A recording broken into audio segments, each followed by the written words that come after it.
misije Komana ngati saukiraki Chizivo ya chilingite Kusika kanisipe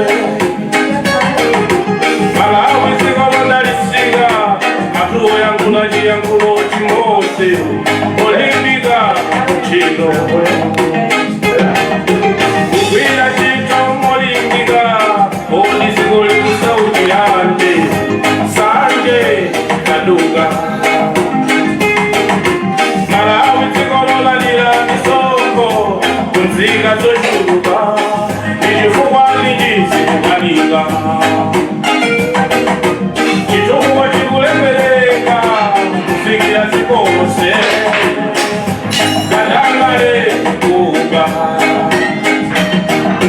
Muvi Wachilungamo wafika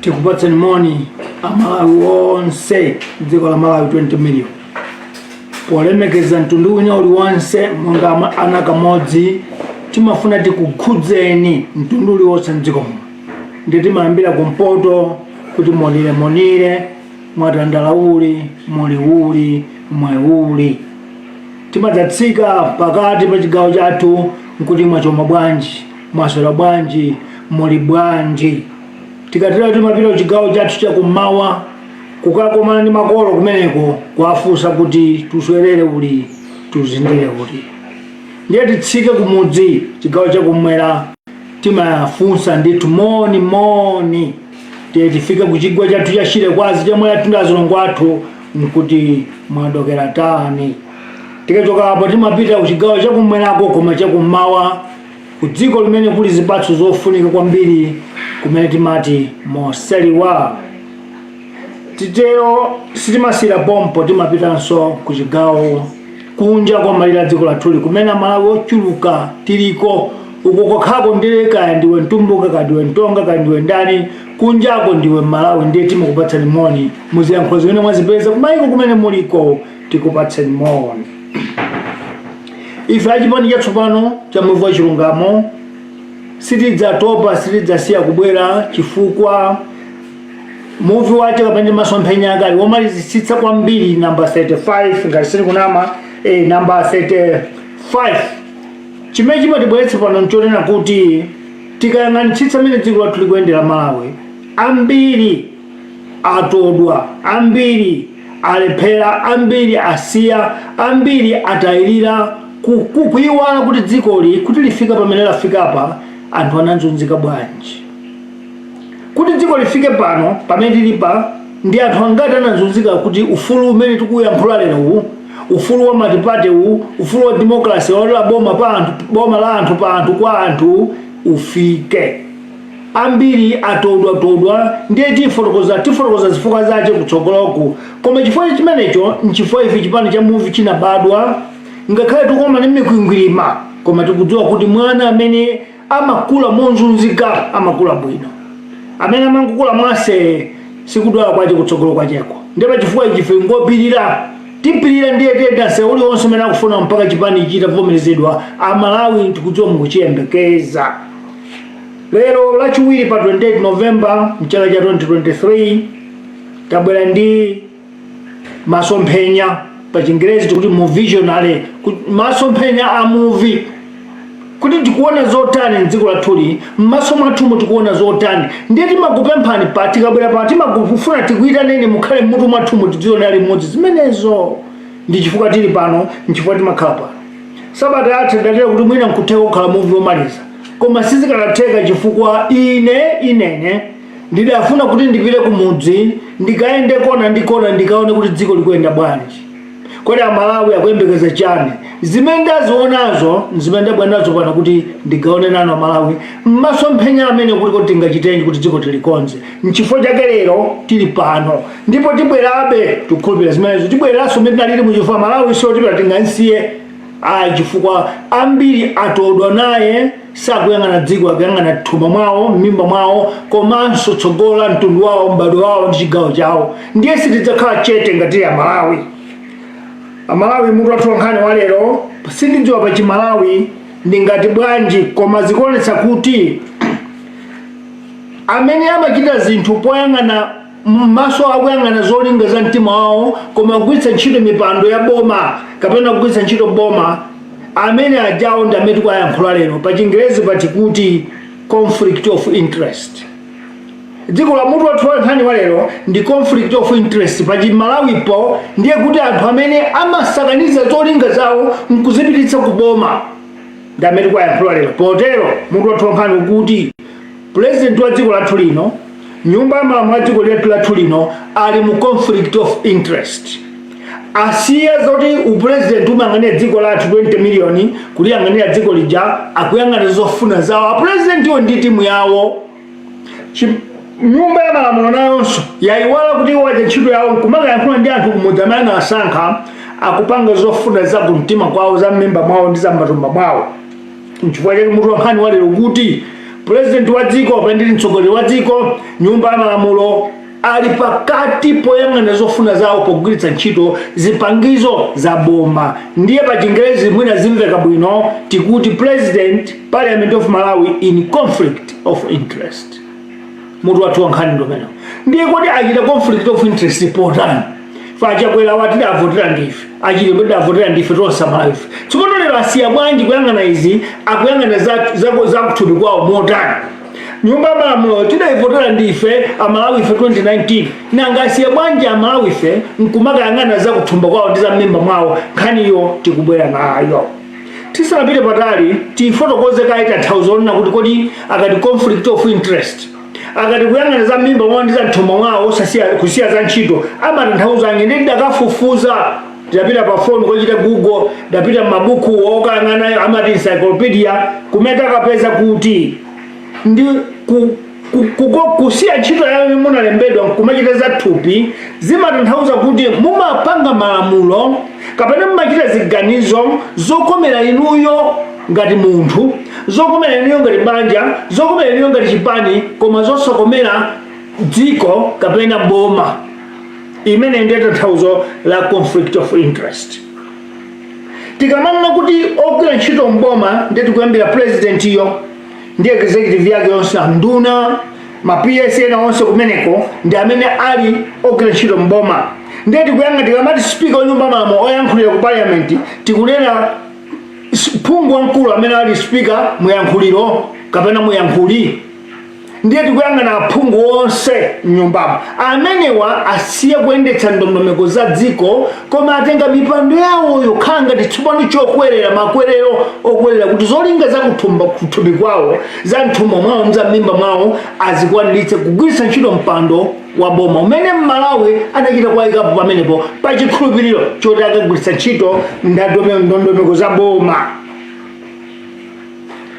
Nkhani ikuyimasonga aje nkoti tikamati kuti conflict of interest zimachitika pamene wantchito ndiye kuti kati wantchito ndiye president, vice president, wantchito ndikunena speaker wa nyumba malamulo kapena phungu, wantchito kunena councilor kapena nkhale mfumu imene traditional leader. Ndi antchito anthu aja a Malawi, ndi antchito anthu a dziko koma amatenga mpando wawo uja kuyamba tsopano kuti mbanuzo udzigwira ntchito zokomera iwo osati zokomera dziko monga mpando wakhazikitsidwa kuti ugwire ntchito zake. Imeneyo ndiye ija tayifotokoza kuti conflict of interest. Malawi tafotokoza tanthauzo lake ndiye tiyambepo masomphenya oyamba. Mitu ili pankhani mutu umene uli kumwambawo lero kwadzudzula president Chakwera ndipo kudzudzula mayi Catherine Gotani Hala ndi kudzudzula phungu 193 amene amakhala nyumba malamulo kuti asiya kuyendetsa ndondomeko ya dziko akufuna kupanga zofuna za moyo wawo, za mmimba mwawo, za kuthupi kwawo, za matumba mwawo. Conflict of interest potani masomphenya achiwiri pamene tikufotokoza kuti akuchita zokomera akugwiritsa ntchito mpando wa boma kuti apange zofuna zawo. Tikufotokoza motere bambo Chakwera monga ogwira ntchito mboma, aphungu amene ali kugwira ntchito mboma akhala akuyendetsa zinthu tsopano moyang'ana thupi lawo, moyo wawo, banja lawo, zolinga zawo, mabizinesi yawo, ndalama za mthumba mwawo. Asiya kuyang'ana ntchito yeniyeni imene mpandowo udakhazikitsira kuti khani mpandowo asiya zimenezo. Masomphenya achitatu, koti la constitution limene linakhala pansi pa chaka cha 2020 ndikupereka chigamulo cha pa 3 February adanena kuti chisankho chatsopano cha 2019 chidali ndi zolakwika zambiri, pa chifukwa icho chichitikenso. Ndimafuna Malawi titenge cholembera chofira kumayimba pansi polayi yoti chichitikenso, kusonyeza kuti chisankho cha 2019 sana chisilepheretse kuti ayi chichatha tikuyamba chanyuwani, adati chichitikenso kawiri, kusonyeza kuti konakhala kuti ifeyo ndi Mulungu tikanabweza maifikuwa kuwabwezeranso kubwera ku 2019 pa 21 May kuvotanso, koma pakuti nthawi ikupita mwachilengedwe ndiye tibwerezanso, koma tibwereze pa date ina, ndi chisankho chimabwera pa Juni 2020. Chomwe chija kubwerezedwanso chifukwa chinachitika chija chinasokonekera chinali zovuta zambiri. Pamenepo tidzitsatira makhoti sananene kuti ndibwerezenso, sanati chisankho cha 2020 nchatsopano, anati ndichachibwereza, tikubwerezanso chisankho cha 2019 chifukwa chija sichinachitika mwandondomeko. Masomphenya achinayi, potero khoti lidango kunena kuti chisankho chija sichinachitika moyenera chichitikenso. Pamene amanena zimenezi nkuti a president akale apita muthalika atakhala kale pa mpando chaka china kapena tere mwina yenyuwani chaka chimodzi atakhala kale pamene, kusonyeza kuti kalendera ya malamulo a dziko lathuli isinayime vanjota akhoti amapita kumilandu, vanjota azipanda amapita kumilandu, apita ku khoti. Ayi, kalendera mayenda abe, ndipo kuti dziko simakhala na mtsogoleri apita muthalika anapitirizabe, kusonyeza kuti teremu yopitirira yachiwiri yotha 2024 idali pakati kugwirabe ntchito. Zimenezo Malawi tizitsate kuti mutsate mumvere mawu a conflict of interest. Zikutanthauza kuti chisankho chilichonse chimene chingachitika kuchoka ku zisankho zachitika pa 2020 zingachitika pa 2020 June, ziyenera kuti zidzachitikenso zina pa 21 May mchaka cha 2024. Ena munena kuti uyankhoza kalekale aphungu anapangale malamulo pamene penu bwera conflict of interest pamene apanga bwanji malamulo iwo pamene zikwakomera iwowo, imene ndiye conflict of interest. Masomphenya number 5, President Lazarus Chakwera ndi aphungu onse atawina chisankho chimene chinachita kubwezeretsedwa chachitika potsata ndondomeko ya dziko ndi malamulo a dziko, ndipo pofuna kuti dziko liziyenda mwa malamulo mwa ndondomeko, chisankho chine chinayenera kuchitika chaka cha mawachi pa 21 May mchaka cha 2024. Chifukwa Chakwera ndi Achilima akupitiriza teremu imene adayamba kale a president akale apita muthalika. Masomphenya number 6, dziko limene ulamuliro wa anthu pa anthu ujamati democracy uli umayendetsedwa bwino mwa ndondomeko, manja aboma kapena nthambi za boma ziwiri kumene kuli president ndi ku parliament zikumvekeratu zikuonetseratu kuti ililo iboma lathuyi limene lilipota lidatsalika malamulo mokometsera zofuna za kuthupi kwawo, za mthupi mwawo, za kumagazi kwawo, koma osayang'ana kufunikira kwa dziko chifukwa malamulo anaphwanyidwa. Masomphenya number 7, pa chifukwa ichi ife tikuona kuti President Chakwera ndi parliament ya Malawi ndiwo alakwira dziko chifukwa ayamba kuchita zofuna za moyo wawo osati zofuna za dziko, zofuna za malamulo. Potero akuyenera ndithu kuti achotsedwe pa mpando munjira ya impeachment. Ka impeachment chani pa Malawi kuchotsedwa kuti chokanipo mwalephera, mwaphwanya malamulo, mwaperewera.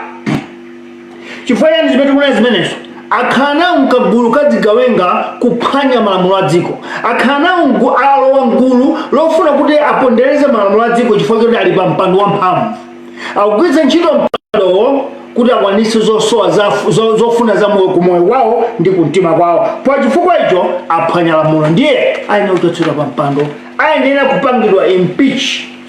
Ndiye apa kosoka pa nkati kapati nene kuti mbele yakhala pa Plasma TV mupha bwanji koma ngati lili dziko lokonda anthu okonda malamulo ngati lili dziko loti timadziwa malamulo ndipo ndife anthu ofuna kutsata malamulo silaope plasma yoyo kuli bwino kuphwanya kupha Nkhosweyo ndi plasma yomwe ichoke kaisweke palibe kanthu koma dziko liziyenda mwa ndondomeko.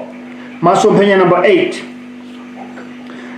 ena mukhozaona kuti ndimezi makhalira koma ndimafuna ndiyankhule izilamulo limene akulimva munthu wamba amene pano pali mukaidi kudikira kupita ku koti kapena kudikira kupatsidwa belo kapena kudikira kugamulidwa. Lamulo lomwelo likuvomerezanso kuti limtsate kandi president kandi vice president kandi nduna kandi PS kandi kansala kandi meya kandi mfumu kandi jaji. Lamulo lake lomwelo mdziko mwathu muno talekerera kwambiri tikuti alipo ena kuti malamulo angafikire ndipo alipo ena kuti sangafikiridwe. Pamene tikuonongera dziko pamenepa izi tikuyankhula chifukwa manja awiri abomawa kwa president ndi nduna zawo kwa speaker ndi aphungu awo adakhala pansi kugwiritsa ntchito mipando imene apatsa Malawi fe nkukayikako zolinga zawo chifukwa cha bepani monga tanenera kale kuti chisankho chimene makhoti anagamula pa chaka cha 2020 chidali chobwereza ndipo telemu ya chaka chimodzi pa telemu imene iyo chidakhala kale m'manja mwa Peter Mutharika pamene nkhani zimayenda dziko limene upitirirabe panene kukhala boma ndiye apita akati pepani abambo Lazarus Chakwera amayi Gotani ndi anyamata awo aphungu bambo Chakwera ndi anyamata awo nduna adakhala pansi podziwa kuti mpando utakhala ndi wathu koma tichite zotikomera ife fo nthawi ino tili pa mpando pandife ndiye tigwiritse ntchito mpando uwu kupanga zofuna zathu m'malo mwake akasintha malamulo okha podzikometsera iwo kuti chisankho chiyambire kuwerenga 2020 kufika 2025 kuli kuphwanya lamulo kandi president kandi phungu mwaphwanya malamulo simukuyenera kuti mukhale pamenepo chifukwa mwaphwanya lamulo ndipo mwalakwitsa lamulo pa Chingerezi paja kuti mwachita crime mwalakwitsa mwachimwa mukuyenera kugamulidwa kulangidwa. Masomphenya namba 9 kulibe kwina kulikonse pa dziko lapansi lino m'Malawi mwathu muno muli malamulo kumene amati chisankho chobwereza amene wawina chobwerezayo akakhale zaka 5 kulibe. Ndipereke chitsanzo ku president kunali Mayi Joyce Banda adadzakhala mogwirizira mpando amene president wakale wamwalira mmene amwalira bambo Bingu Mutharika nkuti kunatsala ziwiri kuti telemu yawo ithe mu chaka cha 2014 koma atalowa Mayi Joyce Banda sadati poti ine ndikudabwera kumene nane ndikhale zaka 5 adatsata malamulo a Mayi Joyce Banda mpaka chisankho chinachita 2014 kukakhala ku nyumba ya malamuloku ndiye kwachitika ma election ochuluka. Chitsanzo ndiye dzana lomwe likudedza kwawina mzanga wina timanti wina adigwengu wawina uphungu wa iye watenga kwa amene anamwalira uphungu wa iye usanena kuti akhala zaka 5 iye akumaliza telemu ya phungu omwalira. Funso nali ya Malawi nchifukwa chani Chakwera ndi nyumba ya malamulo iyi ikufuna kuonjezera zaka mpaka zaka 5 akakhala phunguwa ndi zaka 6 chifukwa chani? Ndikana phunguwa zaka 6 chifukwa chisankho ya 2020 chimakhudza president yekha aphungu anasankhidwa kale 2019 sono sali chisankho ya 2019 chili pa malamulo kukadakhala kuti 2020 oweruza milandu anati iye chisankho chonse ichi tichiphwasule tiyambireso chatsopano ndiye kuti aphungu omwe anene kusankhidwaso mu 2020 ndiye tikadamulenga kalendala ya 2025 koma leroli mudziwiretu ino Chakwera ndi boma lanu kuti mwachita conflict of interest chifukwa aphungu amene mwanyengererawa kuti avomereze lamulo limene akudziwa kuti akhala iwo odyerera akhala phungu woyamba dziko la Malawi lino kukhala zaka 6 zisanu ndi chimodzi ndipo udziwa kuti awawo apindula ino achakwera matinafeso tipindule imene tikuiona kuti ndi conflict of interest. Mwaupanga zinthu zogwiritsa ntchito mpando wanu kuti zikukomeni kuthupi kwanuko, mthumba mwanumo, m'mimba mwanumo, zimene zili kuphwanya malamulo, ndipo makhoti pano amene mwatsala papa. Parliament yachita conflict of interest, kwa president kwachita conflict of interest, mwatsala ndi makhoti. Munayenera mmasuleso bwino, musanthuleso, musayembekeze wina labwetse ndalama, koma mungokonza malamulo chifukwa inu ndamene munapinda zinthu simuna masule zonse. Mufotokozenso kuti inu a constitutional court kodi mmali chisankho chinchatsopano kapena chichibwereza. Mungobwereza masula amenepo Amalawi aona okha yankho. Masomphenya number 10. Ife tikudziwa chigamulo cha khoti sichidasinthe kalenda ya dziko. Adangonena kuti inuyo chisankho ichicho mwadandaula madandaulo anu ngomveka sichinaende bwino, panali matipekisi, panali chani kuphwanya zitsulo za meki. Ndiye chisankho ichi chichitikenso. Sadanene kuti chisankho chichitike mwatsopano, sakadati chichitikenso, akanati chichitike mwatsopano, koma anati chichitikenso. Songa zakuti chomwecho chibwerezedwe. Ndiye kuti tere mmene akhalapira Mutharika ndi tere mmene president akubwera onyuwaniyo ayimalize mmene anachitira Mai Joyce Banda kumaliza teremu ya malemu Bingwa Mutharika. Masomphenya number 11. Lero Amalawi akufunsa tsopano kuti kodi achakwera ndi aphungu a 2019 iwa apambana pati, kuti iwo okhawa ndi amene angakhale zaka 5, pamene aphungu ena akuchitika m'ma-by-election iwo akukhala zaka 5. Iwo aphungu afika zaka 6, president akhale zaka 5, pamene amene wanchotsa utopita Mutharika adakhala kaye chaka chimodzi. Malamulo tikamapinde chifukwa chofuna mimba athu ikhute, malamulo tikamapinde chifukwa kuti ife ndi mphamvu pa mpando takhalawo, tidziwe kuti dziko lisitima likonda. Masomphenya number 11. Number 12. Kodi tinero kuti inuyo mwapambana kwambiri kuposa Mai Joyce Banda? So Mai Joyce Banda akanakhala kuti nawonso ali ngati nomwe ndi akananena kuti chisankho chindawe na 2012, chisankho chini chizachitika 2017 ndi theka zaka 5. Koma sanatero, munthu wamayi anakhala zaka ziwiri kutsata malamulo. Inu mwapambana pati. Amalawi funso loti mfunse tsogoleri wathu bambo Chabwera ndi limene kuti mwapambana pati inuyo. Funsonso loti afunse aphungu athu anyumba malamulo 193 ndoti kodi inuyo mwapambana pati kuti mupitirize kalenda mpaka zaka 6 mwapambana pati. Zimenezo Amalawi sitilola. Ndiye tisonga wantamba atonse ngati makhoti samasulira bwino apa, tisonga wantamba lathu tikape, ndipo kuboma lathu kuno kuti mawani kwaera mawani mbe tisankhe amene tisonke tikupeze nokhoti kuti tikufunse kuti drama athu ndi tati masulirani apapa. Mona anelo chisankho cha 2020 chinchatsopano kapena chochibwereza. Mungu tiyankha funso limene. Mukatikanira ino tipita koti lakunja kusadiki kapena ku African Union. Kumene tikafunsika uzidwe kuti ayi munanena kuti chisankho chatsopano. Zonsezi zikupereka umboni kuti atsogoleri athuwa ali pa tchimo la conflict of interest. Kugwiritsa ntchito mpando kuti apeze zosowa zawo, kugwiritsa ntchito mpando kuti apeze zolowa zawo, osati kuti dziko litukuke kapena dziko lipite kutsogolo, koma kuti apeze zosowa zawo. Masomphenya number 13.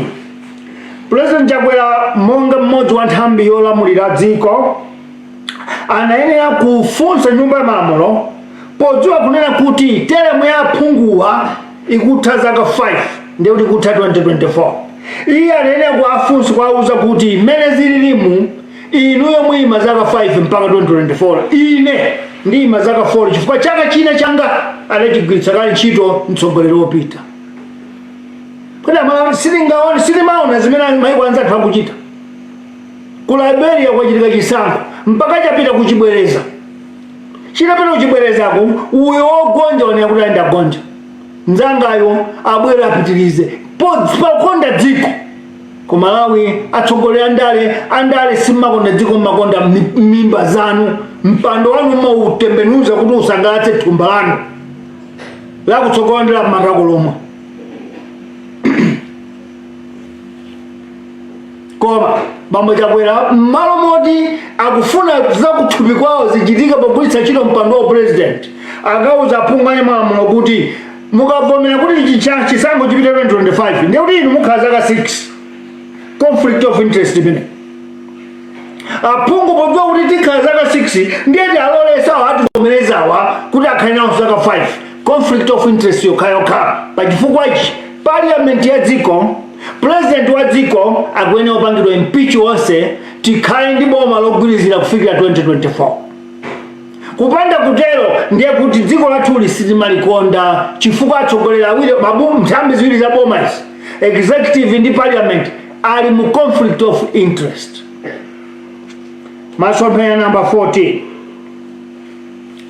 komata president Chakwera akudziwa kale kuti iwowo nawonso apindula nchifukwa kali ayeka parliament ivomereze lamulo limene kapena ipange lamulo limene iwo nkusaya mtsogoleri wokonda dziwa kanakana kuti isi ndisaina chifukwa ine ndikupindula aphungu nunso mupindula ndiye sindikasaine chifukwa tikasaina amalawi ationa kuti ndiba conflict of interest titani pakuti zikutikhudza ife opindula ndi ife tiye tikafunse amalawi aitiuze kuti kodi tisinthe kalendala kapena tiyamve iwo chifukwa tikatipereka lamulo ife tili mkati mongati amodzi opindula nawo pothawa mala conflict of interest Chakwera kanakana kusaina bill imene koma anayisaina mofulumira chifukwa iwo amachoti mphamvu ya mpando wangawo ndikhoza kupindula nayo pathupi panga.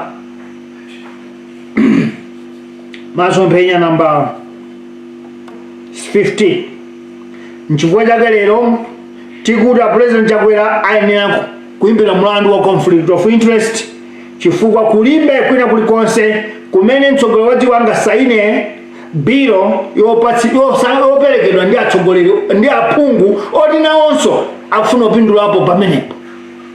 Munjira ina boma ilili kuyambira 2020 kufika 2025 akupindula atapindule ndi anthu magulu awiri boma nthambi ya president ndi nduna komanso aphungu a nyumba malamulo ku parliament. Amalawi ndi dziko silipindula chilichonse zipani zotsutsa sizipindula zilichonse chifukwa lero pali conflict of interest kwa nthambi ziwirizi president ndi nyumba malamulo.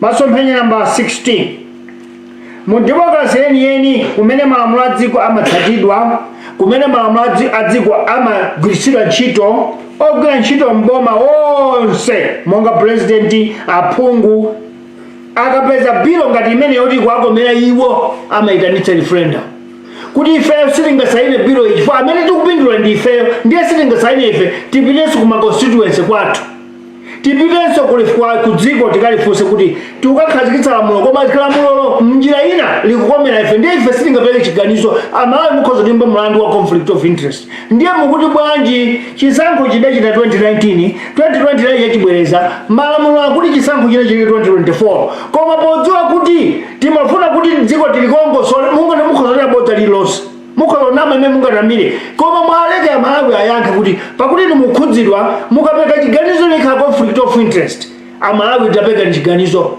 ndikutsimikizireni apa amalawi sakanati tisinthe malamulo amalawi akanati malamulo ayima mmene analili kadziko likwenda bwino kasili kwenda bwino koma malamulo ndi kalendala yathu ime mmene inalili chiyambire zaka zisanu chokera 2019 kufika 2024 chifukwa palibe amene ali ngero patsogolera ndale Chakwera amachosipana ndi athu ndithu timachita kusankha ndiye ngati ena osana sinthe kalendala inu Chakwera mukusintha kalendala ngati ndani ngati aphungu ena sakusintha kalendala ngati achina gwengwe awo inu aphungu inu mukusintha ngati ndani pamene muonetseratu kuti mwaononga lamulo chifukwa cha conflict of interest mufuna mupindule. Ndi amalawi sitikulola ngati ife chipani chatsopano sitikulola tichita zimene tingathe tisankhe mangweya awiri atatu mambeya ndi makwayera angapo tisonkhe tonse tikakomane ku khoti kuti akhoti omwe aja 7 aja akatanthauzire adati bwanji pogamuka chisankho chatsopano kapena chobwereza. Masomphenya number 17 kupanda kuapitira amalawi kumaso kupanda kuafunsa amalawi kumaso kapena mafumu athu mdziko muno zapereka chithunzi ndipo zikuperetseratu kuti lamulo ili loti kalenda isinthidwe lili pa conflict of interest chifukwa aliperekawo ndi opindula alivomerezawo ndi opindula alipereka ndi parliament afuna apindule kukhala zaka 6 kuphwanya malamulo. Amene alisaina ndi president opindula nawo afuna akhale president zaka 5 pamene chaka chawo chimodzi choyamba adachiyamba ndi ena anene kuti wangomaliza zinayi zatsalazo.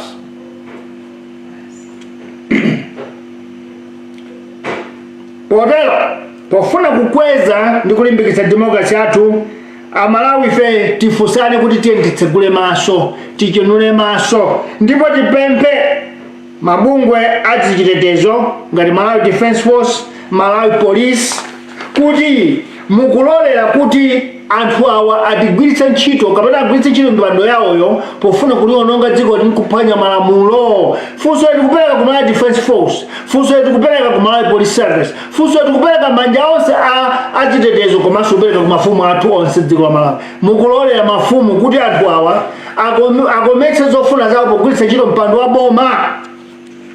Masomphenya number 80. Malawi palibe ndi Malawi mmodzi yemwe akufuna kuti aone boma limene likuphwanya malamulo kapena likupanga malamulo podzikometsera ilo. Malawi aliyense safuna zimenezo. Malawi afuna okhala pa mpando akagwira ntchito imene analemberedwa iye. Malawi afuna zimenezo.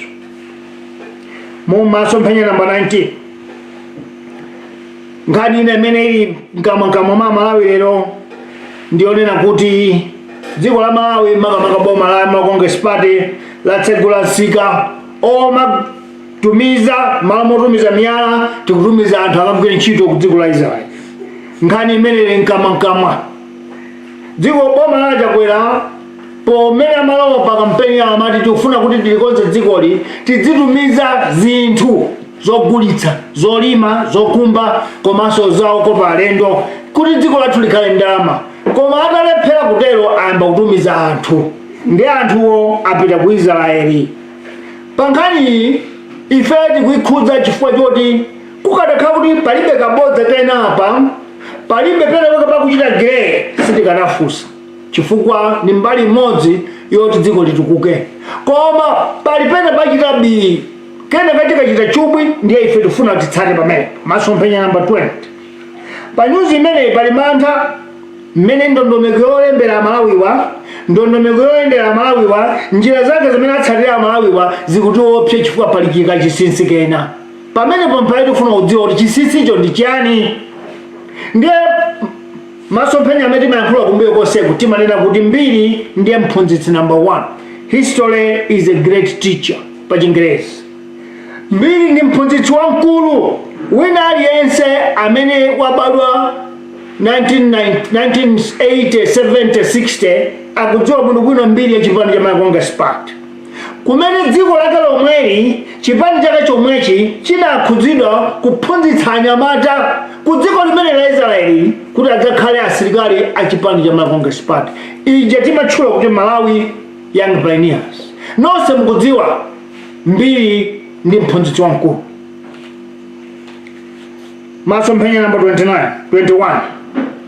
Wamkulu otsutsa boma mpaliamenti bambo Kondwani Nakhumwa adadzaulula chinsinsi chimene Congress Party ikupanga mwa chinsinsi chimene chinapangitsanso chipani chimene cha Congress Party kukhumudwa ndi kuyamba kumuopseza mkulu ameneyu kuti apereke umboni pa zimene akuyankhula. Atayankhula bambo Nakhumwa kufunsa kuti ndege ili pa njira ikudzatenga Malawi, iye atenga ndi usiku filiko lokera mmawa mbanda kucha.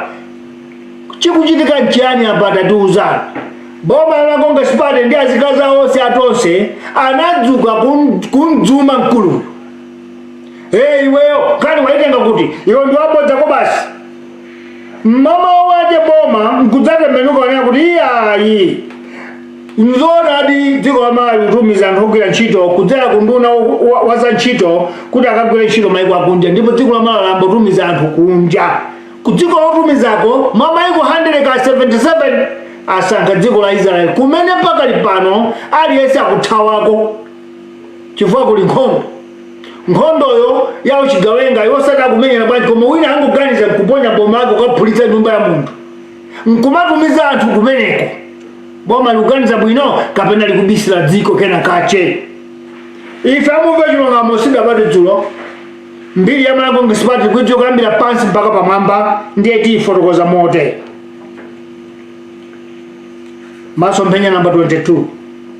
Chipani cha Malawi Party motsogozedwa kandi kuti motsogozana ndi zipani zina kuti zonse alliance government chalipanga dzikoli ndi nzika zonse kuti zikhale anthu okayika, tikhale anthu amantha pa zimene achita apapa. Chifukwa chani atumiza amalawi athu nzika zathu mobisa mwachisinsi komanso usiku. Boma la tonseli koma kapati boma la Wachagwera lili pa mavuto oti silinakwaniritsa malonjezo awo amene alonjeza pa kampeni. Ndiye ngatalopeza mwayi kuti akutumiza kaya anthu akagwire ntchito kunja ikadakhala nkhani pa TV yonse dziko la Malawi. News ndipo Chakwera akadakhala ndi mpando wawo kumeneko mpaka azimayi kukadikula kuti Chakwera akuchita deliver. Chifukwa tikudziwa akufuna kumayimba belu pena paliponse kana kuchita zinthu ngati chikuchitika choti chikukomera iwo chitsanzo. Atanamizidwa 419 ndi kampani akuti Bridging Foundation ya ku Bebeja. Chakwera ku State House kuti ali Christmas. Ndipo Chakwera bwelebwele tanena kuti Christmas yafika mwezi August kudziko kwathu kuno. Tira ndi 7 trillion. Amati 7 billion imene ili ngati $1 trillion ikali kwacha. Timangirezi tukonziko muno amalawi Chakwera akugwira ntchito. Tosefe ndawo na ma TV. Dzana omwe akagwetsa kwacha ndi 44%. Chakwera kuti afuna yankhule ndi dziko. Pozatuza samatero zokugwetsa kwacha. Amatuza kuti IMF tsopano yavomera kuwapatsa 160 million. Zidali pa television. Lero akutumiza anthu ku Israel. Ora akagwira ntchito mbali imodzi ya masomphenya a Chakwera chifukwa chena achita ndi usiku funso. Chifukwa chena achita mobisa nyanga chifukwa chena amakana. Tiyankhule izi. Dziko la Malawi likanakhala kuti ndife amalawi omvana tikanadziwa kuti onama ali mboma ali kunja ndiye Wachilungamo. Chifukwa pakondo na khumawa ndi mmodzi wamkulu munjira ina ndi boma longoyembekezera kugwala Chakwera akulowanda na khumawa malinga ndi malamulo. Nchifukwa amati leader of opposition otetezedwa ndi boma oyendetsedwa ndalama za boma adati ine ndikuona ngati pena pache pali vuto apa mungati masulire kufunsa nyumba ya malamulo osati pa social media koma kufunsa aphungu 193 oyambirira nali kalembera wa parliament amayi Gordani Hala nkhani imene ndi aboti iyo waimva kutiko kumoweza munthu wamkulu koma akufunsa zona mama wankutamira ayi nkhani yoli ndiona tikutumiza anthu kunja chifukwa choti amalawi tsopano atsegula maso ndiye funso loti kodi kupolama kumudzipolama akuluakulu unu mayi Gordani Hala bambo Chakwera mudzipolama chifukwa ife ndipo tuli wamkulu sapolama amawerama koma kutafika poti wina ukuuze mawu inu nkuakana mawu aja ndiye kuti mukupolama poera pamaso pa Malawi akusekani. Musapangitse Malawi akhale ochimwa pamene kuchimwa kuli kwanu. Munenera muimo mumpepese mkulu otsutsa boma abambo nakhuma kuti apepa sidagalize bwino sidakonza bwino ku kabinetiku tilenera kuti tivomereze. Chifukwa tsopano uyu mkulu uyu waoneka kuti amayankhula zomveka amafunsa zomveka. Izi tikuziyankhula chifukwa bambo Chakwera panopa kutchuka kwawo kufunika kwa dziko muno ngati president kukutsika pa Chingereza popularity yawo yatsika. Si munthu soti anthu amafuna atamamvera. Ndiye ngati chabwino chikubwera Chakwera ayenera kuti akayime poyera kuti dziko lidziwe kuti kukubwera zabwino. Ndiye nchifukwa chake Chakwera chine chete. Nchifukwa chake Chakwera sana yankhule. Nchifukwa chake sana aperekeza anyamatawo masana ku airport. Chifukwa inali mbali modzi ya ntchito zija 1 million ankalongeza zi bwanji achita ndi usiku kena kachita khwepa pamene pamadzi kachita chubwi ife tifoti kaokoloka tikaolotsana. Masomphenya number 23. President Chakwera ndi mmodzi mwa anthu amene zikakhala zikuyenda bwino amafuna aoneke poyera. Nkhani ya bwinobwino ngati yoti amalawi adzikalandira mamiliyoni mwezi umodzi bwanji Chakwera sana bwera pa tebulo bwanji sana khaena pa TV bwanji sana iulule okha nanga chifukwa chani parliament ya kumbali ya boma adakana. Pamene pa Malawi tisapotitsidwe ndiye ndikubweretsani ku masomphenya number 24. pamene Malawi penye mayambika mawekada yambika anali omwe kuti Kamuzu Banda akufuna dziko lino likhale lodzimira palokha pamalimidwe pachifukwa icho akutenga achinyamata apite ku Israeli akaphunzire za ulimi. Ngati mukumbukira zimenezo chama 1975-77 ndipo anyamata amathamangira kumene kukhala ayang'anira azinzanga ena anapita kumene kuja. Koma ali kumundako mwa anthu 10 aliwonse 5 amapita kukaphunzira usilikali. Atabwera Kamuzu Banda pofuna kutimisira anthu kuti tisadziwe anatsagula mafamu kumabezi aliwonse ayang'anira. Ndiye kudali gulu lomalima kabichi, ndiye kudali gulu kuseliku lomawomba mfuti. Musaputsidwe Malawi tisaputsidwe imene ndiye njira ya Malawi Congress Party. Ndiye kufanana kwache dziko lake la Israeli lomwelo limene linabadwitsa linaphunzitsa yang'anira. Lero anyamata athu akupita kugwira ntchito m'mindawa akupanga ndi Malawi Congress Party. Funso la ife likuti kodi nchifukwa ine Malawi Congress Party imakonda kukhala mbali ya kumene dziko lafulatira. Malawi Congress Party ya Kamuzu imagwirizana maiko awiri atsanga. Nzawo wapamtima anali boma la tsankho la South Africa. Nzawo wina wapamtima inali boma la tsankho la Israeli. Ndiye ndimafuna ndikuwuzeni izi kuti dziko la Malawi limasalidwa mu SADC muno, dziko la Malawi limasalidwa mu Africa chifukwa silimatchulidwa ngati mapani Africanists, silitchulidwa ngati ma nationalists a Africa chifukwa timayikira kumbuyo kwambiri azungu atsankho. Lero la Malawi kuzunzika kwambiri South Africa chifukwa boma la ANC limanena kuti boma lanu inu limagwirizana ndi adani athu. Ndiye ndiyankhulezi. Lero dziko la South Africa ku parliament likavomereza kuti atseke maofesi awo akazembe ku Israeli. Amalawi 3-4 million ali ku dziko la South Africa. President wao kumalawiko ndi boma lawo liketekete pachibwenzi kugwirana nkhosi ndi dziko la Israeli. Tikuyang'ana bwanji kutsogolo kwa dziko la Malawi?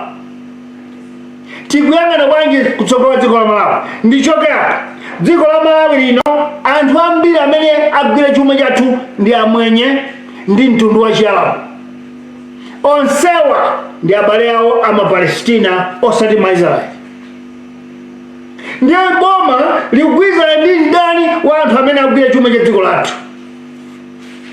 Wanzeru adzifunsefunse kuti kupita kutsogolo anatiso kagera panjira.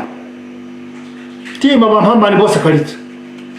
Tima pamphamba ndiposakhalitsa chifukwa choti atsogoleri athu alibe masomphenya. M'malo moti Malawi Congress Party ikonze zoyipa zimene inachita Congress Party yakale akubwezeranso kuononga kubweza maubale awo. Lero dziko la Malawi silingagwirizane South Africa wa lero otsewa lamulo ndi anthu akuda chifukwa adali nzawo wa mzungu wopondereza. Lero maiko onse amene anagulitsa mafuta ku Gulf ndi ndani wa Malawi chifukwa kuyikira kumbuyo boma limene likupondereza mtundu wa Mapalestina ku Israeli. Kani ku Israeli atitero ku Palestina kapatitero. Ndimafuna ndifunse ndinamva kuti kuli alangizi angapo Lucius Banda kuli andani awa kanacho tsama anali Milano ndi Newton Kambala chandana Chaima Banda namba kuti inuyo ndi alangizi. Mulibe nthawi yoti lero mumulembera president kalata kamemo kang'ono kuti koma izi mukuchitazi ife tidzaukanira tidakulangiza. Chifukwa ndiyankhule izi masomphenya namba 25 titangopeza matipate kudayikira lamulo lonena kuti pamene tili pa matipate boma ndilosiyirana chipani ndi chipani ndi chipani, kusonyeza kuti kulibe lamulo loti chipani chilichonse chizikhala ndi nthambi ya asilikali. Ifeyo tikudabwa kutha kwa zaka 26 democracy kwenda bwinobwino zipani zosiyanasiyana zili pa mpando UDF, DPP, People's Party. Lero tikudabwa chipani chobwera monzunzeko kwambiri kuti Malawi Federation tokata miyoyo yathu ena fe kumagona panja mukabweretsa malamulo akalekale autsamunda kuti mudzika mukhale ndi dzanja la asilikali. Mwapambana pati na Malawi Congress Party. mudziwe kuti apa mukudzitsekera khomo simudzabweranso mboma mukachoka chifukwa muchoka ifanye ntchito zanu osatira maada koma ntchito za manjano. Ndiye ngati kuti za ku Israeli nzochepa mutangolowa mboma munatumiza anyamata anu kuntakataka kumalo aboma kumene timaphunzitsira asilikali athu apolisi kumene kukaphunzitsa anyamata anu.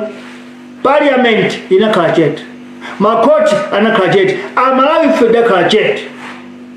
Tinene kuwafunsa Malawi Party kuti kodi tsopano mphamvu zophunzitsa asilikali mwazitenga kuti chifukwa DPP sinaphunzitsa asilikali kuntakataka, UDF sinaphunzitsa asilikali kuntakataka, inu mupanga za Malawi Pioneer bwanji palibe akufunsa aliyense ali chete. Lero ndizakutumiza kuti kumunda ndiye ndikuze na Malawi kumunda kumeneku nkumene kunabadwitsa Young Pioneer tikhumudwa. Ndikuze nizi pa munthu aliyense akalakwa amachita makani kwambiri, makani amene chita maigotani hala ku Parliament akondwa na kumwa tayankulu kuda adalidziwa kuti ngolakwa atulukiridwa. Ndiye ndegeyo inali ku Kigali lero ndi mzako wa Malawi kwambiri pa nkhani yonzunza anthu. Wanzeru atsegule masomphenya namba 26. Nthawi yomaliza chimene chipani chinali ndi asilikali achapadera nthawi ya chipani chimodzi kumalizira mu 1993 kumene asilikaliwo adapangidwa kama chachindapusa adakamenyedwa kubweza zonse ndi asilikali. Funso libetu funa tifusele kufusa General Phiri mukulola chipani chimene mukuchitumikira lero kukhala mboma kuti chikhale ndi asilikali iso chizikhala ndi zida. Kodi zida zimene adzamenyana ndi ani? Fa Malawi ife tilibe zida, muli ndi zida ndinu ya Malawi Defense Force. Amalawi ife tilibe zida, muli ndi zida ndinu apolisi. Awa asilikali aphunzira kuntakatakawa awa apita kumunda lero mawa akakhala asilikaliwa adzamenyana ndi ani?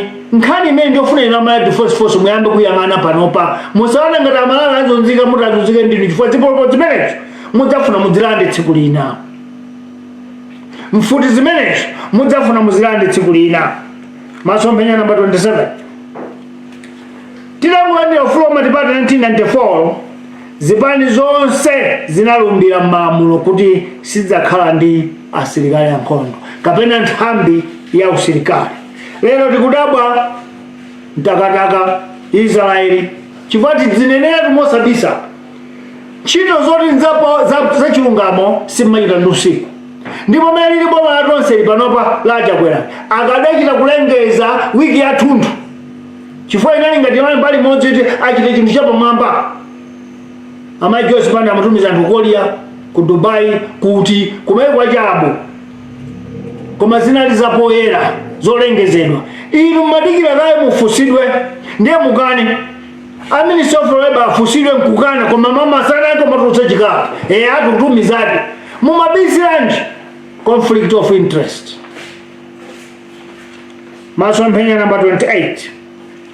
Chete wazipani zotsutsa, chete wa asilikali ankhondo Malawi Defense Force, chete wa polisi, chete wa makoti, chete wa mafumu kusai vilinga Malawi Party kuyikakamiza kuti ifotokoze bwino ikuonetsa kuti democracy yathu lero ikumangidwa tcheni.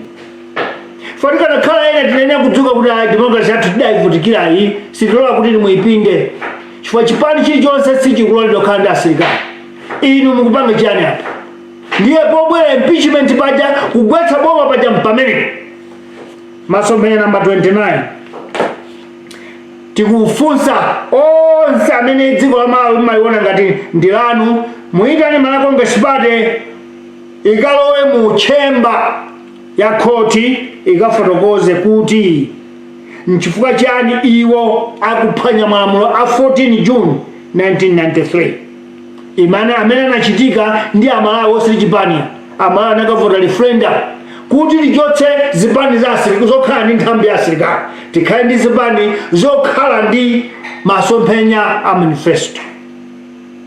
Makoti ni ntchito yanu, mafumu ni ntchito yanu. Nchifukwa chake ife boma lathu podziwa kuti tidzalakwitsa ndife anthu tudzakhazikitsa nyumba ya Senate kuti mafumu adziliranitsa kuti apa mukutani apa tiyauza Malawi kuchotse. Lero tamva kuti bunga la Public Affairs Committee limakakumana ndi President Chakwera. Sada ike pa TV akambirana mchipinda chomata zachidzwikire amango katenga ma envelope. Bambo Robert Phiri ngati mufuna kukhala secretary odziwika bwino zimene President Chakwera akambirana ndi bungwe lanu zinayenera zilembedwe pansi pa Chingereza amati communique tichione tonse Amalawi kuti mwakambirana chani kumeneko. Koma kungobwera mkutuzo atakambirana zabwino chifukwa munalephera dzana ilo kupanga zotero mukakamiza President kuti asankhe nduna akusunga abale awo ambiri aja.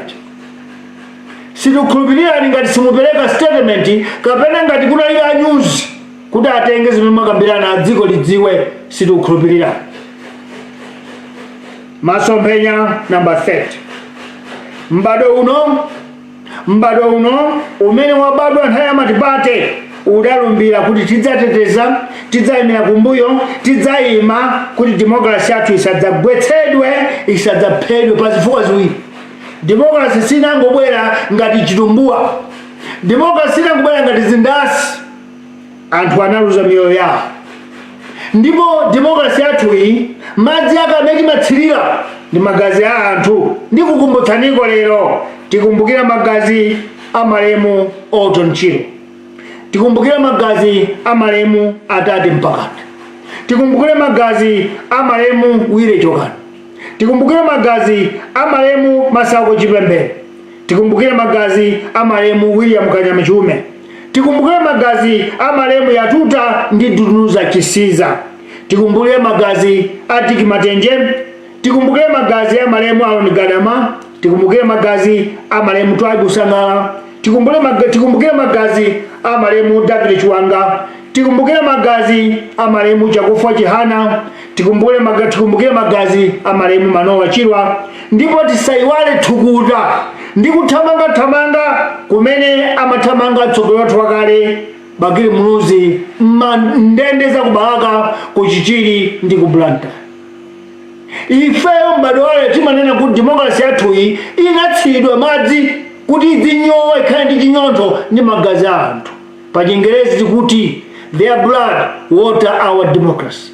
Pa chifukwa ichi tikulumbira kuti sitidzalola democracy ingolowa madzi. Ndipo sitilola chipani chilichonse kuthetsa democracy. Musunge mawanga. Masomphenya number 32.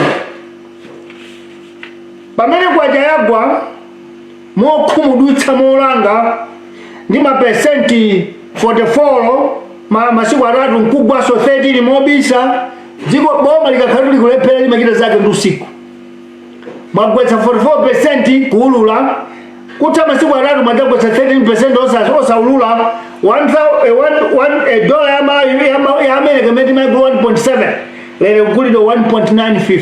So ngezati 13% yagwaso ndiye kuti Malawi kwaja yagwa ndi tsopano kulera kwa chilungamo yagwa ndi 91%. Tangotsala 90 mbala pa 100 kwaja iliyonse. Lero zimene zapangitsa mitengo ya zinthu mdziko kukwera kumene kwapezeka chinthu chokhumudwitsa kwambiri chimene ndachiona ndi maso anga.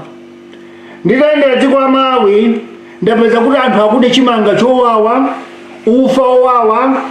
Nditafunsa bwanji simukupita ku polisi akuti apolisi akawauza kuti kafunse namene ogulitsani.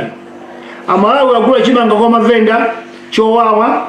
Chimanga chake choti nkhala phika nsima nkhuku sikudya, galu sakudya. Ndi anthu adye. Funso limene tifunse kuboma lero lona kuti chimanga ichi kuchokera kuti. Chifukwa Malawi mwathu muno sitilima chimanga chowawa chikuchokera kuti. Nanga kuwawa ku ayika mu poison mmene mundani. Boma mufufuze pamenepo. Masomphenya number 33. Amalawi tataya tasungunuka kutsekamira kwathu konse kwasungunuka chifukwa kuyambira 1990 takhati kukana boma la mphamvu kwambiri, takhati kukana boma la chipani chimodzi, ndipo kutha kwa zaka 30 ufulu umene upeza movutikira uja ambiri amene ali ma patriots anda kutembenuka chifukwa cha mavuto azachuma m'malo mwake akhala mahule amene akugwiritsidwa ntchito ndi anthu andale ajati kuti ma political hooligans. Pachifukwa ichi ndikupempheninso Amalawi kuti uli ndi ndalama wolibe ndalama uyime uteteze demokrasi yathu, uyimire kumbuyo demokrasi yathu, umenyere demokrasi yathu ikhale ya moyo, osalola wina aliyense aphe demokrasi yathu. Masomphenya namba 34. Zonsezi zikuchitika Malawi chifukwa ndale kapena nditi boma lakhala mbali imodzi imene ili ngati singakhudzidwe ndi lamulo, singayimbidwe mlandu. Lero ngati ufuna ukhale wakuba ndiye kuba kwakudza chitaneko graduate ukalowe ndale, fwa ukaba msonkho wa Malawi sudzalowa mkhoti, ndipo udzalemekezedwa kuti inuyo ndi olemekezeka, ndinu bwana, ndinu kumtunda inuyo ndalama za msonkho chifukwa chojoyina ndale. Masomphenya namba 34. Zonsezi zikuchitika chifukwa chani? Kuchaka 2018 boma la DPP lidakhazikitsa lamulo limene akuti Political Parties Act Amendment Law lonena kuti chipani chisamapereke ndalama kwa anthu ochitsatira, chisapereke ndalama kwa nzika ija amati ma handouts. Koma lamulo limeneli palibe amene walowa mkhoti. Chipani cha Congress Party chimaonekera poyera ameki akuona chikupereka ma envelope ndalama. Meki kapena makoti sangasange imbe chipani chifukwa chili mboma, sanga chimbe mlandu chifukwa chipani cholamula. Dziko lathu lino lili ndi vuto kuti amene ali pa mpando wa mphamvu sangafusidwe chifukwa nkhani ya satalero yazizira mpaka kumanena kuti ayi imeneyo sidzayankhulidwa chifukwa ilibe umboni. Pamene anapereka umboni ndi a president Chakwera atabwera chokera kunja adawuzidwa mdziko kalanji kuti kumeneko kuli anthu 84, koma chifukwa ndokhala mipando ya boma sangayimbidwe mlandu. Amalawi tsiku limene Malawi adzafunde bulangeti la lamulo, tsiku limene Malawi adzafunde bulangeti la lamulo kuti wina aliyense pansi pano ayenera kutsata lamulo, tsiku limene Malawi athu adzakhala mparadizo. Koma Malawi lero akulephera kukhala mparadizo chifukwa chani? Ukakhala kuti ndi wakuba ukalowe ndale ndiye kuti udzatulukamo olemera, lamulo silidzakukhudza.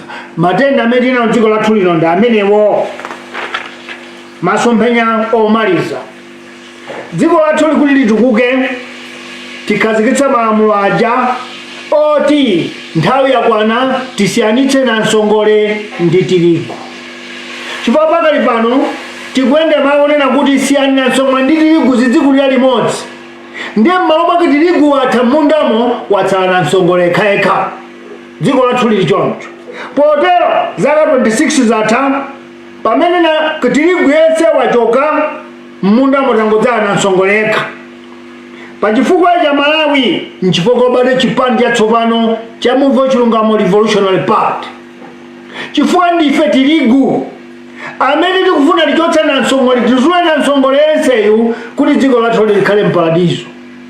Chifukwa pokhapokhapo titadzabweretsa paradizo pochotsa na nsongole, koma paradizo sabwera na nsongole ndi tirigu zikulira limodzi, sizitheka. Ndiye chipani chikubwera, konzekani voti ya Malawi kuti tichotse na nsongole mmunda wa tirigu. Pokhapo pamene dziko lathu lidzaone chipulumutso ndi chitsogozo. Munali ndi ine Bantu Sanders Juma, tikupezaninso tidzibwerabe. Ndikulathokoza nonse amene mwandigwira m'mapewa dzana ilo, ndikuthokoza nonse amene simunaone zoyipa mwa ine mwaona chitsogozo, ndipo ndikulonjezeni izi, sine wanzeru, sife anzeru, koma ndikhulupirira chisomo cha Mulungu chili mwa ife, ndipo Malawiyo adzapulumuka kudzera mwa ife. Koma musamale chifukwa amasutiwo ali ku nyumba yachifumu. Ifeyo ndi Davide kuchireko, ndiye musatiyang'ane ziguduli zathu, musatiyang'ane nsabwe zathu mutumu, musatiyang'ane utitiri mthupimu, koma khulupirirani kuti wakubusa adzapulumutsa dziko. Zikomo kwambiri.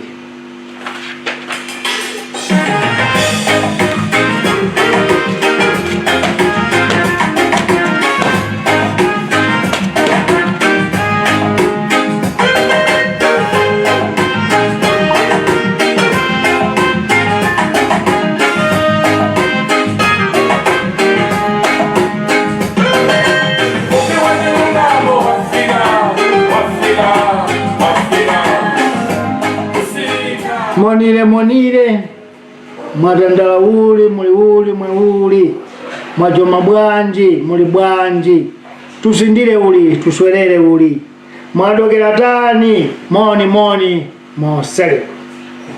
In the 29th district, the greatest province of our country in the diaspora, let me greet you all in the languages that you speak wherever you are. Muvi Wachilungamo is back. Muvi Wachilungamo Motivational Party always talks visions. That's why we call all our episodes Muvi Wachilungamo, because it's a vision that we see. What we are doing here, always coming here, we want to coerce you, to lobby you to be with us and see what we see, so that we can build this Malawi together.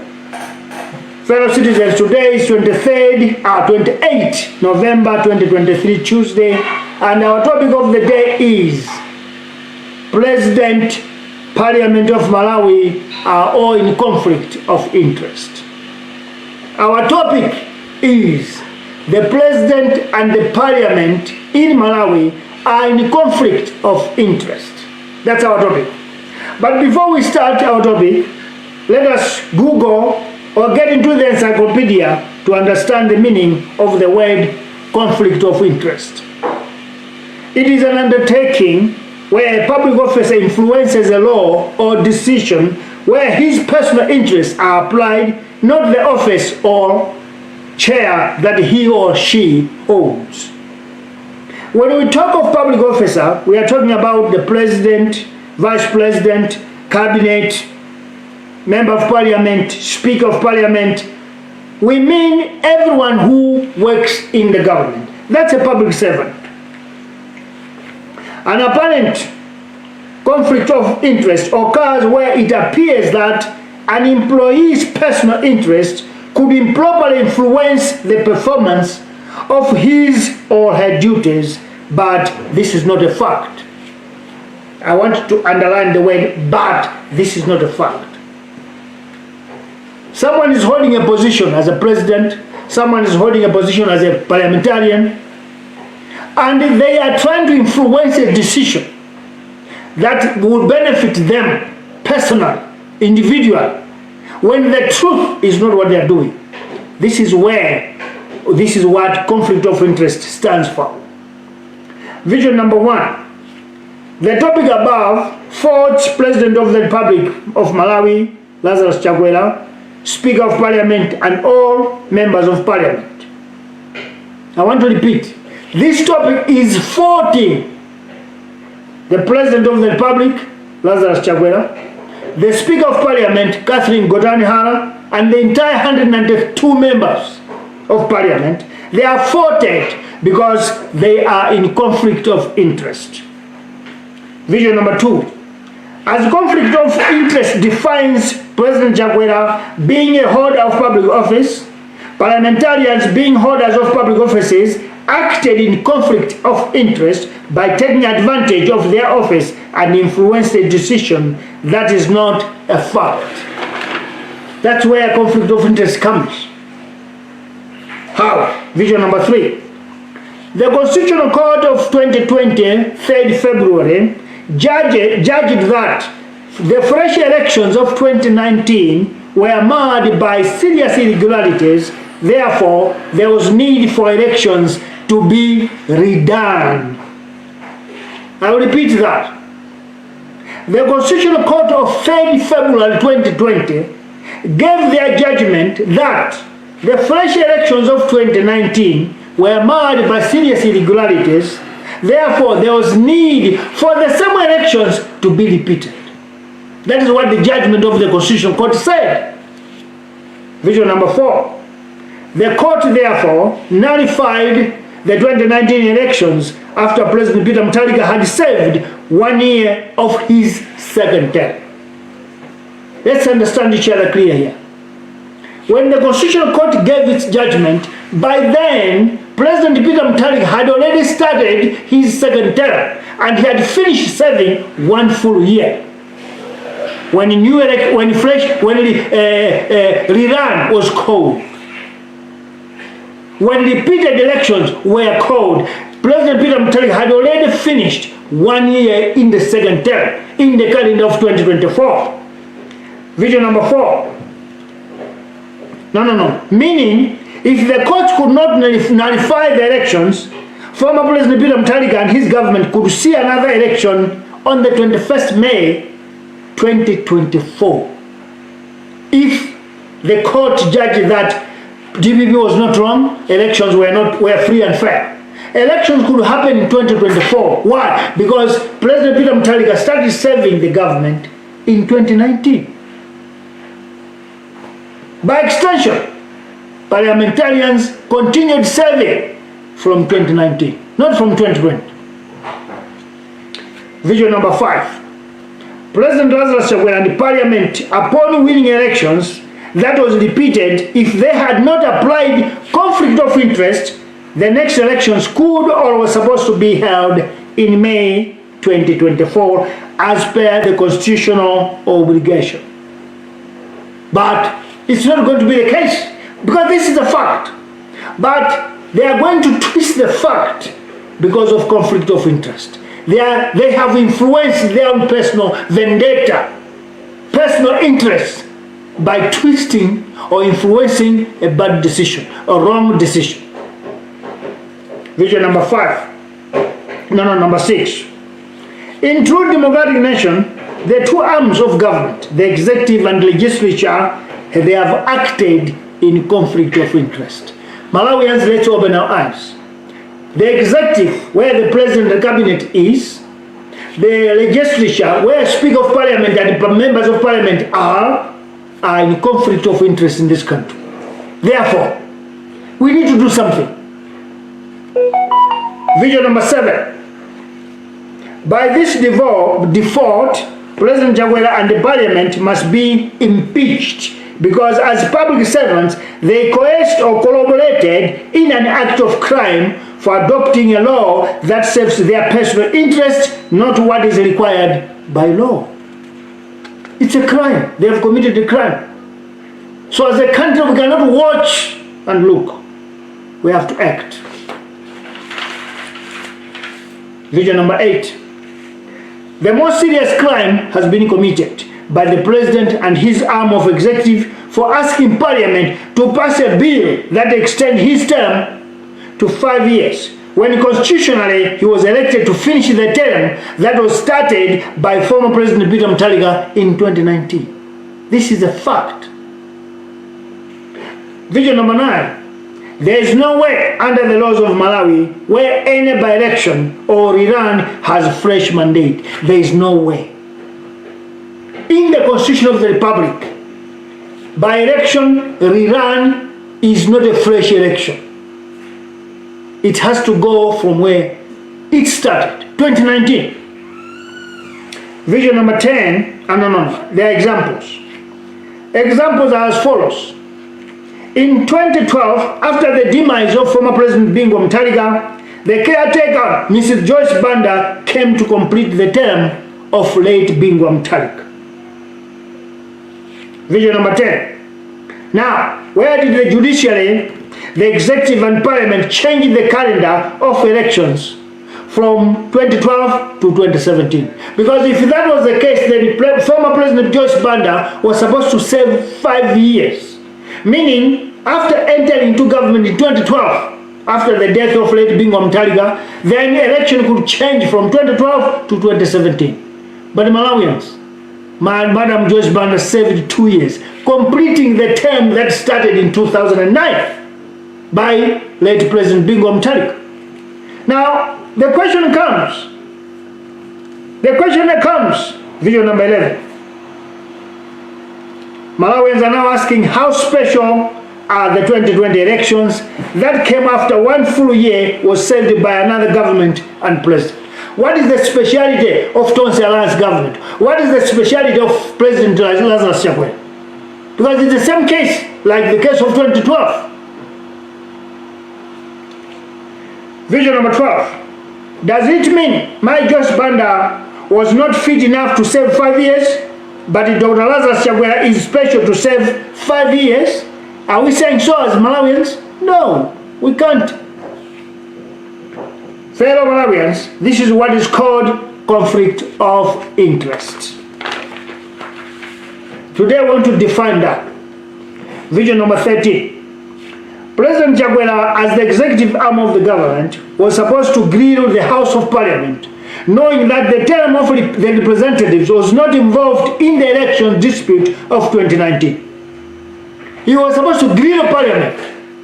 But by telling Parliament that their mandate ends on 21st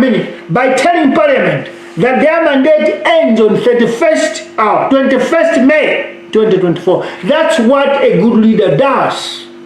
President Chakwera could stand by the law, telling parliamentarians that, gentlemen, your term ends on 21st May 2024.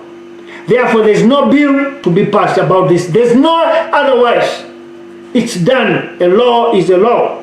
But alas, vision number 15. But President Chakwera, knowing that he was also in conflict of interest, extended his personal interest to the House of Parliament to pass the bill that parliamentarians will be allowed to serve 6 years if they allow President Chakwera to serve fresh mandate as a president. Conflict of interest. When you are trying to benefit something, you influence a decision. You push an improper thing to look proper. That's what President Chakwera did. And this is conflict of interest. Vision number 15. This is why today we hold President Chakwera accountable in conflict of interest, because there's no fact in whatever he did to sign a bill that parliamentarians passed as a law. Because this is conflict of interest by both parties, President and Parliament. Conflict of interest. Vision 16. In a true democracy where laws of the country are followed and that office bearers that are public servants such as President and members of Parliament are found with a bill that favors the two, then a referendum was supposed to be called so that citizens can give a decision. Why? Because the President and the Parliament are beneficiaries. They cannot make a decision for themselves. Obviously, if they do, that's conflict of interest, because they want to benefit using their public offices. And that cannot be tolerated. This cannot be accepted, and it's unacceptable. Vision number 17. Without the involvement of the people and the voice of the chiefs, there is no way beneficiaries of the law can be trusted to pass a bill that benefits the lawmakers and law adopters. Law adopters is the president. Lawmakers are the parliamentarians. So these two are benefiting from this bill. There's no way they should pass that bill. Because if they pass it, whether it's good or bad, but that's conflict of interest, according to the law. To strengthen democracy, Malawians are asked to be vigilante, including our police, the sovereign security arms in Malawi Defense Force, and Malawi Police Service. You are sovereign security apparatus of our nation. We have to make sure we defend our democracy. Vision number 18. No Malawian want to see a government where laws, bills and clauses are made to benefit few individuals or few office bearers. No Malawian. You can go to Sanje, you go to the north, you go to the east or west, go to the diaspora. No Malawian will accept that laws must be passed based on beneficiaries, benefit of the individual interests. That cannot be accepted. Vision number 19. News have gone viral of Malawians finding an opportunity to work on international labor, where Malawi has had an opportunity to send its people to the Jewish state of Israel. Vision number 20. On this very news, there are fears that the process in which these citizens were sent to Israel were done in extreme secrecy. That's a question mark. That's a suspicion. History is a good teacher, Malawians. Everyone knows the past of Malawi Congress Party, where this very country used Israel in training a military wing of their Malawi Congress Party called Malawi Congress Party called Malawi Young Pioneers. Video number 21. Leader of opposition, Konrad Nakuma, exposed the secret deal by Malawi Congress Party government, which angered the government and threatened the leader of the House to produce proof and evidence of his claims. And this very government, after threatening the leader of opposition, turned around and issued a statement that Minister of Labor is exporting labor, human resources to Israel as one of the manifesto promises of Tonsi Alliance government. The very same government yesterday in parliament, they booed the leader of opposition. They made the leader of opposition look stupid as a liar. And later on they come and say, no, it's true. Time has come to hold liars accountable. Vision number 22. Malawi Congress Party, Tonsi Alliance government has made the country and all citizens living in suspense over its actions. Everyone is suspicious now. No one understands what's going on. By sending these Malawians first in absolute secret and at night, when this was supposed to be a milestone for the government, since Malawi is faced with economic crisis, one will understand that there's something fishy. Something fishy is being done by Tonsi Alliance government, particularly Malawi Congress Party. If this was one of an open initiative, Malawi Congress Party-led government was supposed to, all of us know, President Chakwera could even be at the airport. NBC, Times, Zodiac could all be invited to witness, to beam the event, because that is one of the milestones by Tonsi Alliance government or Malawi Congress Party government. But by doing it in secret, there are many gray areas that many Malawians are suspicious, and we cannot just accept that. Well, if this was an open initiative, Malawi Congress Party government, realizing that their president's popularity is declining, everyone is suspicious as to why President didn't use this opportunity for him to loudly announce this great and wonderful development to the nation. Why? If it's a clean deal, it's a clean initiative, or it's a good scheme, why did President Chakwera kept quiet and the parliament booed someone who exposed the secret deal? Don't think Malawians are fools. It was in 1993, on 13th June, when Malawians said, hey, no, not again, to be stupid. Because on 14th June, we went to vote against tyranny, we went to vote against the dictatorship, we went to vote against autocracy, we went to vote against iron fist. And it's not going to come back. You have my word. Vision number 23. President Chakwera is one of the leaders who love and like entrance. He liked a huge entrance. If this initiative was something to benefit the country, we could see him when he comes to International Airport, Bingu International Conference Center, to see off these Malawians. But he didn't do that. He's quiet. Vision number 24. But by undertaking this initiative in silence and in secret at night, while Parliament dismisses what leader of opposition needed clarity for, raises suspicion on the part of the government. Nobody will trust it. You can do whatever, you can try to put cooking oil, onion or tomato, but nobody trusts what you did. Instead, leader of opposition is exonerated because what he said was true. But you are the ones that are keeping a secret. And now we'll come with that secret into the open. Vision number 25. As a new political party that is embedded in the rule of law, democracy with revolutionary ideas, we want to make it clear here that no political party is entitled to own or have a military wing, because no single political party has a monopoly to remain in the government forever. In democracy, it is government of the people, for the people, by the people. Meaning, it will be UTF, it will be DPP, it will be People's Party, it will be Malawi Congress Party. Later on, it's Muvi Wachilungamo. Therefore, no political party is allowed or is entitled to own or have a military wing. Vision number 26. Last time when the last political party to own a military group was Malawi Congress, part of dictatorship and one-party state, lasting on 21st June, May 1994. Visual number 27. After 1994, when democracy was born, no single political party can own or have a military wing. By this, we call upon the judiciary and the Constitution of Malawi, if ever there is a clause permitting Malawi Congress Party to send its supporters to a government institution in Ntakataka to train its militant wing using state equipment. We want to know where in the Constitution is it drafted or written.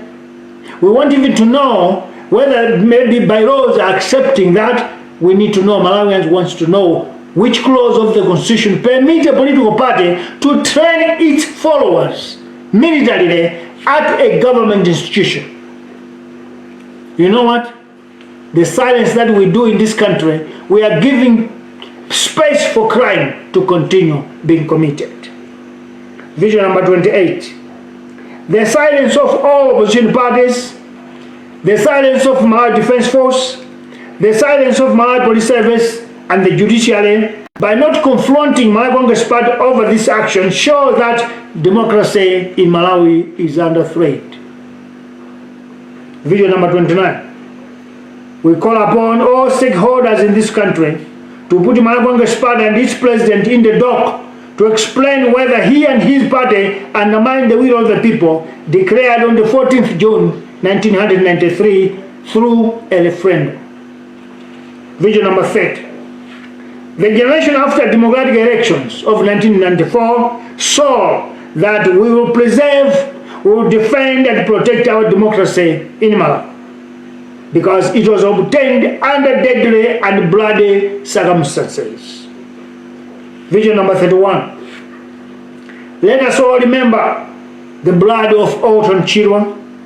Let us all remember the blood of Atati Mpakati, Wile Chokani, Masako Chipembere, William Kanyamachume, Yatuta Ndunduzi Chisiza, Dick Matenje, Aaron Gadama, Tribe Sangala, David Shuanga, Chakufa Chihana, Manoa Chirwa, and the sweat and chains that our former leader Bagi Muluzi went through for us to obtain this democracy. Let's not forget that. It is this blood, it is their blood that waters our democracy. Therefore, we will not allow anybody, anyone, to manipulate, to threaten, or kill it. Because it is, this democracy is not watered by water, it is watered by blood of human beings. Therefore, Malawi will never go back to one-party state. Malawi will never go back to dictatorship. Malawi will remain democracy. Vision number 32. As the kwacha has been devalued at a very punishing percentage, where each and every commodity has gone up with over 200%, citizens are suffering without money. When they have little, they can afford, they find means from vendors. And this means is bitter and sour, where chickens or dogs cannot eat. We want to know, where is this maize coming from? Where are vendors getting this maize? And what is the position of government with this bitter and sour maize? Is your intention to kill Malawians? You have devalued the currency and you let people sell poisonous food. Where is the Malawi Bureau of Standards?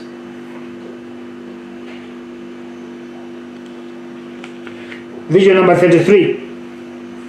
Malawi has lost the vigor and pressure we had in the 1990s when the struggle to remove dictatorship mounted. 30 years later, after this hard-won democracy was achieved, so many patriots have lost the taste to keep on and endure the resistance from hooligan politicians who are using our own taxes to buy and hoodwink citizens and patriots to abandon the duty and responsibility of safeguarding and defending democracy and the rule of law. Vision number 34. All these are happening because Malawi politics is only the tool or institution that is immune to prosecution. or immune from prosecution. Whenever you join politics, whether you're a hooligan or a patriot, you commit a crime, you are immune from prosecution. You cannot be prosecuted because politics is above the law in Malawi.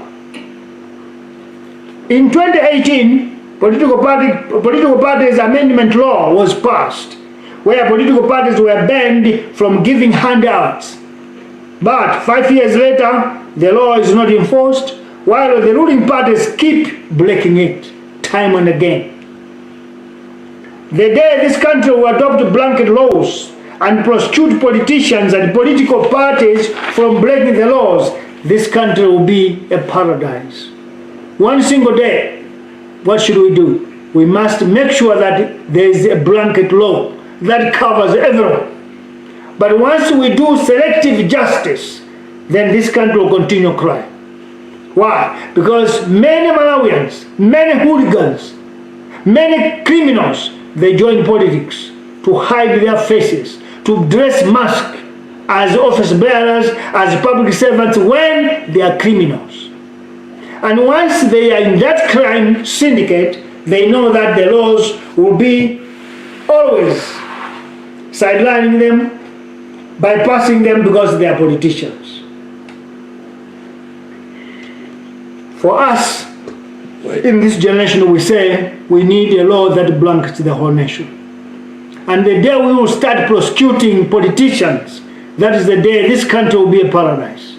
Because corruption will go, self-enrichment will go, nepotism will go, favoritism will go, hooliganism will go, and the political prostitution will go too. Vision number 31 and 35 and the last one. Fellow Malawians, for this country to develop, we must as a country adopt and act upon on the law that separates wheat from chaff. From now on, the only solution for this country to start again for development or to go on the path of development is for us to adopt the politics where we separate wheat from chaff. Otherwise, if we continue with the biblical verse that led chaff and wheat to grow together, this country will never grow, this country will never develop, this country will never move an inch up. It will continue moving backwards. Therefore, in 26 years of our democracy, the cream of wheat has departed from political arena and left the podium for chaff that have destroyed the future of this country. Because today, you find only chaff in political parties. There are no patriots. There's no wheat. Now, let me tell you this. Muvi Wachilungamo Revolutionary Party is coming to sanitize this country and fumigate all chaff so that the country must remain with only wheat. For us to see this country to the quality, to the standard, to the level of Qatar. And it's going to happen because we have knives, we have slashers that will remove all the chaff from the political arena. You have our word because Muvi Wachilungamo is coming. We may not be registered today, we may not be registered tomorrow, but we are going to be registered. Mind you, we will be registered. And when we are registered, all the chaff will go to fire. Will go on fire and be burned. We want a full garden of Malawi grown or planted or filled with wheat, not chaff. Because we have had enough, we have suffered enough, and we can suffer no more. It's time to liberate our nation. Revolutionary Day, we are ready. May God bless you all, the beautiful nation of Malawi, the hardworking people of Malawi. God bless you and our republic. You are with me, Bantu Sanders Juma. Have a great day. Let's meet again later on, maybe in the week we may come back. As long as bad things continue, keep on unfolding, Muvi Wachilungamo will continue coming. But those of you who are worried that maybe Muvi is not coming, or maybe Muvi is just a social media a platform, I want to tell you, Muvi Wachilungamo is an entity that is going to be legal very soon. And I want to say this again. A child who suffers at birth grows. And Muvi Wachilungamo is going that path. And mind you, we are not going to die stillborn all along the way. This country will be liberated, and this country will be Qatar of Africa. You have a word, and we say it again. Malawi is going to be free very soon. Have a great day. Have a nice week for all of you. Thank you very much.